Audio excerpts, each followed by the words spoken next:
Back home now, and South Africans are increasingly turning to crowdfunding to support a cause or a person. Just recently, 500,000 rand was raised for a petrol attendant who gave a woman money to top up her tank. A Bloemfontein doctor is another recent beneficiary of a crowdfunding campaign. Dr. Paulo de Valdeleiros has been dubbed an angel for charging patients only what they can afford.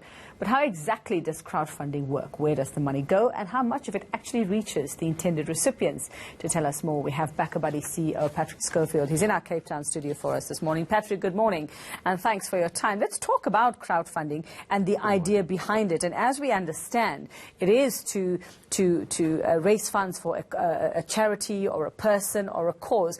Is it intended to support a person or reward a person, just looking at the cases we've discussed so far?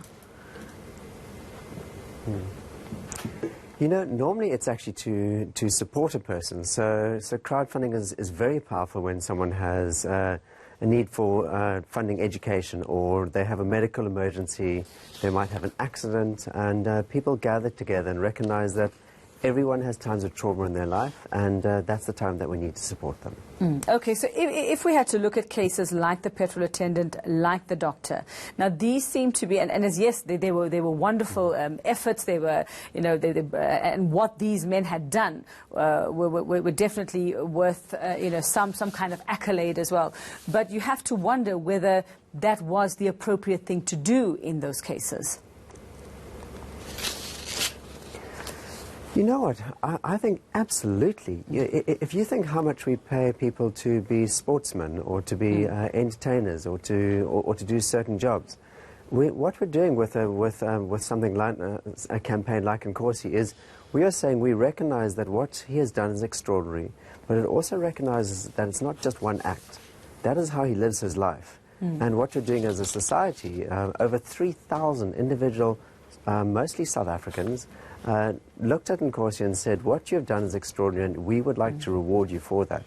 So is it appropriate? I would say absolutely. We all live lives in certain ways, and what we're saying to Nkosi is he represents a real example of what most of us in South Africa would like to live like. And I think it's easy to contribute to things like that, Patrick, when you know for sure that somebody has done something tangible to deserve that kind of award or reward. But on social media, on Facebook, you often come across somebody saying, help us raise funds for this child. He or she is sick. They can't afford to have this operation. It's life-saving. How do we know what's legit and what's a scam? You know, that's why crowdfunding platforms often act as a vetting agent, a trusted third party. And look, there's many international platforms that you can just put a campaign up and you can just raise funds. But BackaBuddy, very importantly, vets the campaigns. So if someone comes to us and says, our child is in hospital, they're having treatment, we will let the campaign go up as quickly as possible, but we will then also ask for supporting documentation. And for exactly that is that 99 out of 100 campaigns are absolutely bona fide, but there's always some people who try to scam the system, let's say. And that's where we come in, is we will insist that a doctor's note is given, and often what we'll do is we'll actually administer the funds, so the funds are then paid directly to the hospital or the educational institute, or in Nkosi's case, there were other issues around his safety and security, and he actually asked us to administer the funds where we will hold them until he tells us where to pay them to. So he's looking at things like his future education for his children, for example, and at building a small house. So we really look to ensure that on the one side, as you say, we ensure that they are not scams, and there have been examples of where people have tried to scam the system, but we haven't yet had an example where actually a scam has gone through, where it's gone right through to where we've actually made a payout. So we do, on every campaign, we ensure that there is a vetting process in place. So we should go through a legitimate body like yours, like your organization, and not donate to just an individual, somebody who says they are a parent of such a child or related to a person in that way. Don't do it to an individual.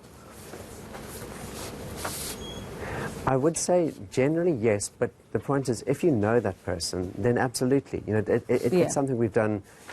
Crowdfunding in itself is something that, that is made possible through something like the internet.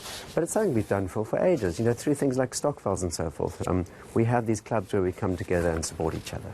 Okay, and very quickly for us, Patrick, how do we know that the money is being used for what we're told it's being used for and going to that person? How much of that actually goes to them as well?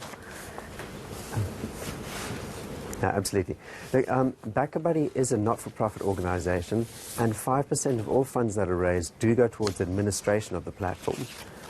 But otherwise, everything else flows through to the individual. Apart from if for example, you use a credit card, the bank does take a small percentage. PayPal the same, and an EFT is just 10 Rand.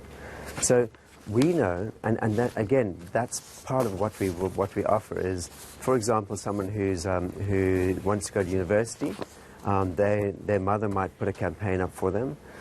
What we then do is we then pay the funds directly to the university. So it means that donors then know that their funds are going to exactly where they're intended, and there's no potential misdirection, let's say. All right, fantastic. Thank you very much for that info there. That's BackaBuddy CEO Patrick Schofield, just giving us some idea of what crowdfunding is and how you know if it is legitimate if you are a do-gooder out there and you want to contribute to a particular cause.